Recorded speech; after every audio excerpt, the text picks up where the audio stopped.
Hi అండి, welcome back to my channel. మీరు కనుక నా ఛానల్ని ఫస్ట్ టైం చూస్తే ప్లీజ్ సబ్స్క్రైబ్ చేసుకోండి. అలాగే ప్లీజ్ వీడియో కనుక నచ్చితే ఒక లైక్ కొట్టండి. ఈరోజు మా అత్తగారి ఇంటి దగ్గరున్న సాయిబాబా దేవాలయంలో వార్షికోత్సవ వేడుకలు జరుగుతున్నాయండి. ఆంటీ వాళ్ళు నన్ను కూడా రమ్మని పిలిచారు, నేను కూడా వెళ్ళానండి. ఆంటీ మాటల్లోనే విందాం మనం. ఆంటీ, మీరు ఈ టెంపుల్ కట్ట ఎన్నాళ్ళు అయింది చెప్పండి ఆంటీ. 2001. అంటే మీకు సాయిబాబా అంటే పూర్తి విశ్వాసంతోనే చేస్తున్నారా ఆంటీ? అంటే మీకు కలిగిన అనుభూతులు ఏంటి సాయిబాబా వల్ల కొంచెం చెప్తారా? పూర్తిగా నేను నీటిలో కొట్టుకెళ్ళిపోయేదాన్ని, పాపగారు లేక బయట తెచ్చేదాన్ని. నిలదొక్కుని నేను అన్నీ చేస్తాను. నాకు అత్యాశ ఏం లేదు. ఆయన సేవలో నా జీవితం వెళ్ళిపోతే చాలు. ప్రతి ఒక్కరికి అదే చెప్తాను నేను. అలాగనే అహంకారం వద్దు. ఒకప్పుడు ఎంత ఇదిగానో ఇప్పుడు గొప్పగా ఉన్నా నాకు ఆ గొప్పతనం వద్దురా. భగవంతుని సేవ నాకు మెయిన్. కష్టంలో ఉన్నా, ఎంత బాగలేకపోయినా బాబా గారు నన్ను చేయి పడిపోయిన దాన్ని కాలేజ్ వేయకుండా నిలబెట్టాడు. అంతకన్నా ఏం కావాలి? ఎంత డబ్బు సంపాదించి చనిపోయేటప్పుడు చిన్న బంగారం తీసుకెళ్తుంది, నోట్లేడండి ఎక్కువ వేరు. మనకి ఏమొస్తుంది? మంచి చెడ్డ, పెద్ద చిన్న, కష్టం సుఖం మనకి ఉన్నంతలో ఎవరికైనా సహాయం చేయడం చూడాలండి. కింద ఉన్న వాళ్ళు లాగాలి. మనమే పైన ఉన్న వాళ్ళు ఎవరు పైకి రాకూడదని మాత్రం ఆ జాస్ ఎవ్వరికీ ఉండకూడదు. నేను ఎవరికైనా అదే చెప్తాను. నేను అందరినీ కూడా మనంతలో చేయడానికి ప్రయత్నించాలి. వాళ్ళ కర్మ చాలు, మనకి మంచిగా చాలు, మంచిగా ఎక్కువ చాలా మనకి ధనం తప్ప వెనక లేదు. రూపాయి ఆంటీ వాళ్ళు ప్రతి సంవత్సరం కూడా మార్చి 4వ తారీఖున ఆలయ వార్షికోత్సవ వేడుకలు ఎంతో ఘనంగా జరుపుతారండి. అందులో భాగంగా తెల్లవారుజామున 5 గంటల నుంచి వివిధ రకాల పూజా కార్యక్రమాలు, హోమాలు అన్నీ కూడా నిర్వహిస్తూ ఉంటారండి. నేను మధ్యాహ్న హారతి సమయానికి వెళ్ళాను. అక్కడ పంతులు గారు మధ్యాహ్న హారతి పాట పాడుతున్నారండి. భక్తులు కూడా అప్పుడు వచ్చారు. చూడండి, సాయిబాబా వారి ఊయలండి. పవళింపు సేవ కూడా చేస్తారు ఆంటీ వాళ్ళు ప్రతిరోజు.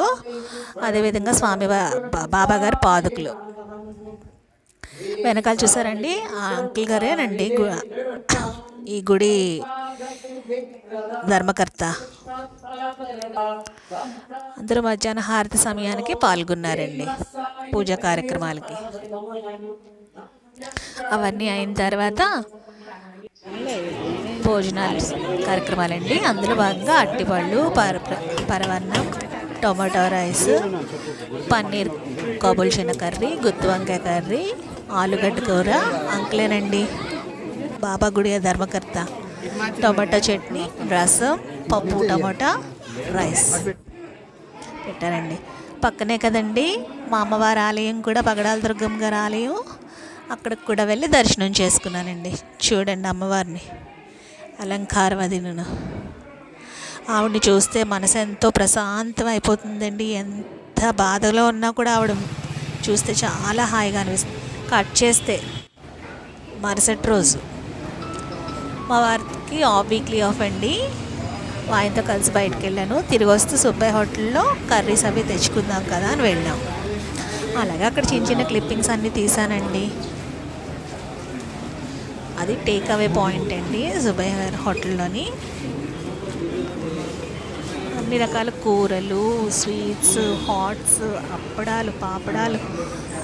అక్కడ దొరకని ఐటమ్ అంటూ ఏమీ లేదండి. పిండి వంటలు అన్నీ ఉన్నాయండి. అదిగోనండి స్విగ్గీ, జొమాటో ఆర్డర్ పెడతాం కదండి, వాళ్ళకు ఆర్డర్స్ వస్తాయి కదా, ఆర్డర్స్ కూడా అక్కడ పెట్టారు ఆ ప్యాకెట్స్ రెడీగా. వివిధ రకాల పచ్చళ్ళు, స్వీట్స్, హాట్స్, పచ్చళ్ళు చూసారండి ఎన్ని రకాల పచ్చళ్ళు ఉన్నాయని. అదేవిధంగా అప్పడాలు, వడియాలు అన్నీ కూడా ఉన్నాయండి అక్కడ.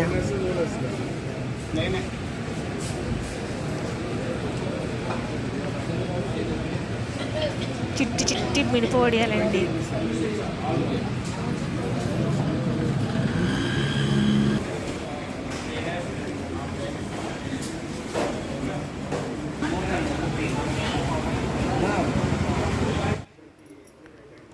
ఇంటికి వచ్చేసామండి. నేను ఏం తెచ్చుకున్నానంటే పెరుగు ఆవడ, ఆలుగడ్డ 65, పప్పు, టమాటో, బూరెలు తెచ్చుకున్నామండి.